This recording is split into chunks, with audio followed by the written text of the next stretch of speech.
Hello everyone, तो कैसे हैं आप सब। आई होप आप लोग अच्छे होंगे। तो आज हम एसएसटी जो ज्योग्राफी का जो चैप्टर नंबर 1 का इकाई 1 का हम ग पढ़ने वाले हैं, जो कि हमारा है क्या, वन एवं वन्य जीव संसाधन। वन एवं वन्य जीव संसाधन के बारे में जानेंगे और इसके ऑब्जेक्टिव के बारे में आज हम क्लियर करेंगे। तो आइए हम शुरू करते हैं। हमारा पहला क्वेश्चन कर रहा है कि एक एनजीओ की वानिकी रिपोर्ट के अनुसार 1948 में विश्व में कितने हेक्टेयर भूमि पर वन का विस्तार था। विश्व में कितने भूमि पर जो है ना वन बचा हुआ था। आपका ऑप्शन कह रहा है 600 crore hectare, 400 crore hectare, 800 crore hectare और ऑप्शन डी में कह रहा है 500 करोड़ हेक्टेयर। तो बताइए कौन सा इसका ऑप्शन सही होगा।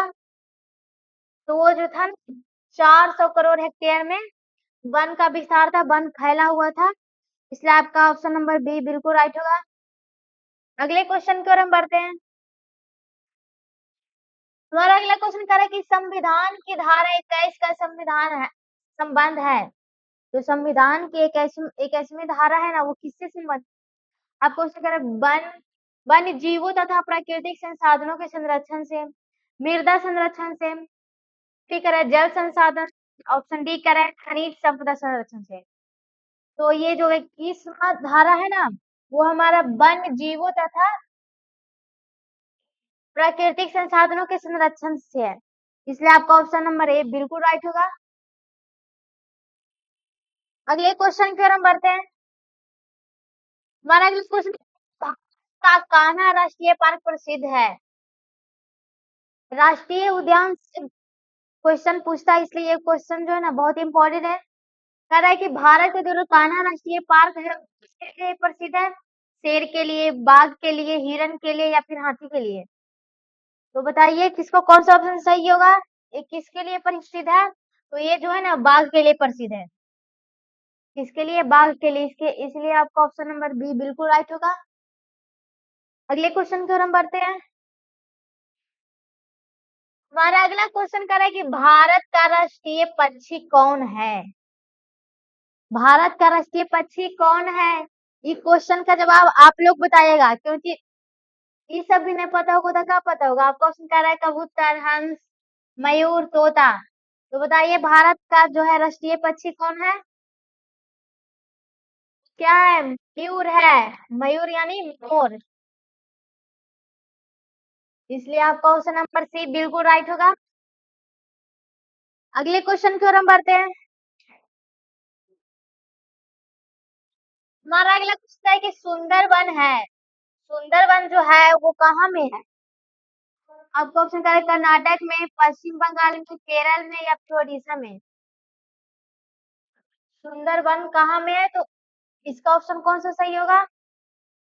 तो सुंदरवन जो है पश्चिम बंगाल में, कहाँ में, पश्चिम बंगाल में, इसलिए आपका ऑप्शन नंबर बी बिल्कुल राइट होगा।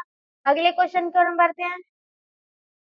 हमारा अगला क्वेश्चन कह रहा है कि निम्न में से कौन सा जानवर केवल भारत में ही पाया जाता है। ये जो चार ऑप्शन है इनमें से ऐसा कौन सा जानवर है जो भारत में पाया जाता है। आपका ऑप्शन कह रहा है घड़ियाल, डॉल्फिन, व्हेल, कछुआ। तो इनमें से कौन है जो भारत में पाया जाता है, तो वो है डॉल्फिन, इसलिए आपका ऑप्शन नंबर भी बिल्कुल राइट होगा। अगले क्वेश्चन की ओर हम बढ़ते हैं। हमारा अगला क्वेश्चन कर रहा है कि वन संरक्षण एवं प्रबंधन की दृष्टि से वनों को कितने वर्गों में वर्गीकृत किया गया। वन संरक्षण की दृष्टि से वन को कितने वर्गों में वर्गीकृत किया गया। क्वेश्चन कर रहा है 4 वर्गों में, 3 वर्गों में, 5 वर्गों में, ऑप्शन डी कर रहा है इनमें से कोई नहीं। तो वन को कितने वर्गों में वर्गीकृत किया गया था, तो वो 3 वर्गों में। कितने वर्गों में, 3 वर्गों में, इसलिए आपका ऑप्शन नंबर बी बिल्कुल राइट होगा। अगले क्वेश्चन की ओर हम बढ़ते हैं। अगला क्वेश्चन कर रहा है कि निम्न राज्यों में से किसमें सर्वाधिक वन क्षेत्र है। क्वेश्चन कह रहा है मध्य प्रदेश में, उत्तर प्रदेश में, कर्नाटक में या फिर केरल में। इनमें से सबसे अधिक वन कहाँ है। तो आपका ऑप्शन कौन सा सही होगा? तो सबसे क्या ना मध्य प्रदेश में है। कौन से प्रदेश में? मध्य प्रदेश राज्य में, इसलिए आपका ऑप्शन नंबर ए बिल्कुल राइट होगा। अगले क्वेश्चन की ओर हम बढ़ते हैं। हमारा अगला क्वेश्चन क्या है? गिर राष्ट्रीय उद्यान कहाँ है? गिर राष्ट्रीय उद्यान कहाँ है?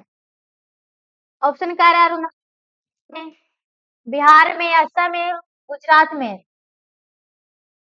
तो सिंपली याद रखिएगा कि गिर उद्यान जो है ना, गिर राष्ट्रीय उद्यान गुजरात में, ग से गिर और ग से गुजरात भी, ऐसे याद रखिएगा तो याद रहेगा, इसलिए आपको क्वेश्चन नंबर डी बिल्कुल राइट होगा। अगले क्वेश्चन की ओर हम बढ़ते हैं। हमारा अगला क्वेश्चन करें कि नंदा देवी राष्ट्रीय उद्यान कहाँ है? ये राष्ट्रीय उद्यान से बहुत क्वेश्चन पूछता है, इसलिए ये सब क्वेश्चन जो है ना बहुत इंपॉर्टेंट है। कह रहे कि नंदा देवी राष्ट्रीय उद्यान कहाँ में स्थित है? ऑप्शन कह रहा है उत्तर प्रदेश में, उत्तराखंड में, केरल में, झारखंड में। तो नंदा देवी राष्ट्रीय उद्यान जो है ना वो उत्तराखंड में है। कहाँ में? उत्तराखंड में। आपका ऑप्शन नंबर बी राइट होगा। अगले क्वेश्चन की ओर हम बढ़ते हैं। अगले क्वेश्चन का आयुर्वेद के जनक कौन है? आयुर्वेद के जनक कौन है? ऑप्शन कह रहा है चरक, धन्वंतरी, पतंजलि, सुश्रुत है ना। तो बताइए इसको कौन सा ऑप्शन सही होगा? तो आपका ऑप्शन नंबर ए बिल्कुल राइट होगा। अगले क्वेश्चन की ओर हम बढ़ते हैं। अगला क्वेश्चन करें कि बाघ परियोजना की शुरुआत कब हुई? बाघ एक परियोजना था जो बाघों के लिए बनाया गया था ताकि वो उसका संरक्षण हो सके। तो वही कह रहा है कि बाघ परियोजना की शुरुआत कब हुई? आपका ऑप्शन करें 1970 में, 1973 में, 1975 में या फिर 1978 में। तो बाघ परियोजना था ना 1973 में हुआ था। बाघों के लिए एक संरक्षण बनाया गया था ताकि वो सुरक्षित रह सके। अगले क्वेश्चन की ओर हम बढ़ते हैं। अगला क्वेश्चन क्या है कि काजीरंगा राष्ट्रीय उद्यान कहाँ स्थित है? काजीरंगा राष्ट्रीय उद्यान कहाँ स्थित है? आपका ऑप्शन कह रहा है राजस्थान में, उत्तर प्रदेश में, उत्तराखंड में, असम में। तो बताइए इसका कौन सा ऑप्शन सही होगा? तो काजीरंगा जो राष्ट्रीय उद्यान है ना वो असम में स्थित है। कहाँ में? असम में। इसलिए आपका ऑप्शन नंबर डी बिल्कुल राइट होगा। अगले क्वेश्चन की ओर हम बढ़ते हैं। अगला क्वेश्चन कह रहा है कि भारतीय वन्य जीव बोर्ड का गठन कब हुआ? भारतीय वन्य जीव बोर्ड का गठन कब हुआ? आपका ऑप्शन कह रहा है 1950 में, 1952 में, 1948 में या फिर 1954 में। तो भारतीय वन्य जीव जो बोर्ड का गठन किया गया था वो किया गया था 1952 में, इसलिए आपका ऑप्शन नंबर बी बिल्कुल राइट होगा। अगले क्वेश्चन पर बढ़ते हैं। हमारा अगला क्वेश्चन कह रहे हैं कि टेक्सोल का उपयोग होता है। टेक्सोल का उपयोग होता है किसके लिए होता है? ऑप्शन कह रहा है मलेरिया में, एड्स में, कैंसर में, टीबी में। तो टेक्सोल पदार्थ होता है ना उसका उपयोग कैंसर में किया जाता है। किसमें? कैंसर में। इसलिए आपका ऑप्शन नंबर सी बिल्कुल राइट होगा। अगले क्वेश्चन की ओर हम बढ़ते हैं। हमारा अगला क्वेश्चन करेंगे जिम कॉर्बेट राष्ट्रीय उद्यान कहाँ स्थित है? जिम कॉर्बेट राष्ट्रीय उद्यान कहाँ में स्थित है? क्वेश्चन कर रहे हैं उत्तराखंड में, गुजरात में, केरल में या फिर उत्तर प्रदेश में। तो जिम राष्ट्रीय कार्बोनेट जो है ना वो उत्तराखंड में है। कहाँ में? उत्तराखंड में, इसलिए आपका ऑप्शन नंबर ए बिल्कुल राइट होगा। अगले क्वेश्चन की ओर हम बढ़ते हैं। हमारा अगला क्वेश्चन है कि भारत का सबसे छोटा जैव मंडल रिजर्व कौन सा है? भारत का सबसे छोटा जैव मंडल राष्ट्रीय उद्यान कौन सा है? आपका ऑप्शन कह रहा है Sundarban, Nanda Devi, great Nicobar, option D कह रहा है डिब्रू सैखोवा। तो इसका कौन सा ऑप्शन सही होगा? तो इसका ऑप्शन नंबर डी बिल्कुल राइट होगा, डिब्रू सैखोवा। अगले क्वेश्चन की ओर हम बढ़ते हैं। हमारा अगला क्वेश्चन कह रहा है कि क्यू नाइन का उपयोग होता है। क्यू नाइन का उपयोग किसमें होता है? ऑप्शन कर रहा है मलेरिया में, कैंसर में, दर्द निवारण में या फिर टीबी में। तो Q9 का जो उपयोग होता है ना वो मलेरिया में किया जाता है, इसलिए आपका ऑप्शन नंबर ए बिल्कुल राइट होगा। अगले क्वेश्चन की ओर हम बढ़ते हैं। तो हमारा अगला क्वेश्चन कर रहा है कि सिमलीपाल राष्ट्रीय उद्यान कहाँ स्थित है। सिमलीपाल राष्ट्रीय उद्यान कहाँ में स्थित है? ऑप्शन कह रहा है कर्नाटक में, केरल में, उड़ीसा में या फिर गुजरात में।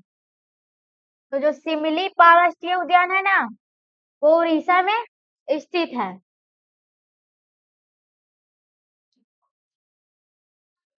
हमारा अगला क्वेश्चन कह रहा है कि भारत का कितना प्रतिशत भाग जो है ना वनों से ढका है। भारत का कितना प्रतिशत भाग जो है वन से ढका हुआ है, नहीं वन वन से है। आपका ऑप्शन कह रहा है 21.25%। ऑप्शन बी कह रहा है 24.62%। ऑप्शन सी कह रहा है 33%। यहाँ पर ऑप्शन बी कर लीजिए इनमें से।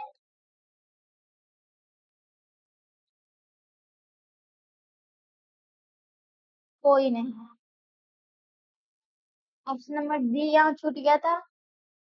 तो बताइए जो भारत का कितना प्रतिशत जो वन वन क्षेत्र है, तो इसका कौन सा ऑप्शन सही होगा? तो इसका ऑप्शन नंबर बी बिल्कुल राइट होगा।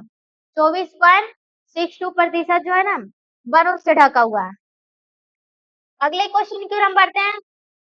हमारा अगला क्वेश्चन कह रहा है कि रोहिला राष्ट्रीय उद्यान कहाँ स्थित है। रोहिला राष्ट्रीय उद्यान कहाँ में स्थित है? ऑप्शन कह रहा है पश्चिम बंगाल में, हिमाचल प्रदेश में, तमिलनाडु में या फिर असम में। तो रोहिला राष्ट्रीय उद्यान जो है ना हिमाचल प्रदेश में स्थित है। कहाँ में? हिमाचल प्रदेश में, इसलिए आपका ऑप्शन नंबर बी बिल्कुल राइट होगा। तो इस चैप्टर का ये लास्ट क्वेश्चन था। तो मिलते हैं हम नेक्स्ट चैप्टर लेकर के। तब तक के लिए जय हिंद, जय भारत।